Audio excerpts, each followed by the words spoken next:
وودها بي في كتاب الكبائر قصة رجل ماتت أخته فقبرت ودفنت، ثم ذهب إلى بيته فتبين له أنه فقد كيسا من الذهب، فراجع حساباته فتبين له أنه سقط في القبر حين كان يحفر ويدفن.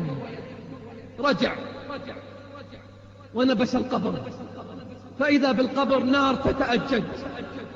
رجع إلى أمه خائفا باكيا وجلا: أماه، أختي تقية نقية ما علمت عليها سوء، كيف وقد وجدت قبرها نار تتأجج؟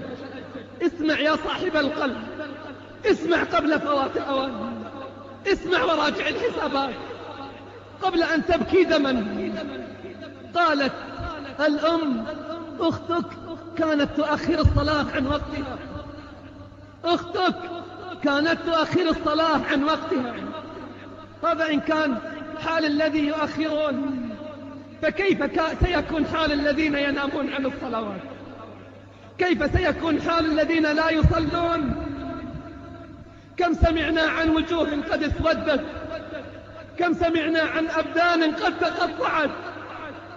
ولو ترى إذ يتوفى الذين كفروا الملائكة يضربون وجوههم وأدبارهم وذوقوا عذاب الحريق، ذلك بما قدمت أيديكم وأن الله ليس بظلام للعبيد.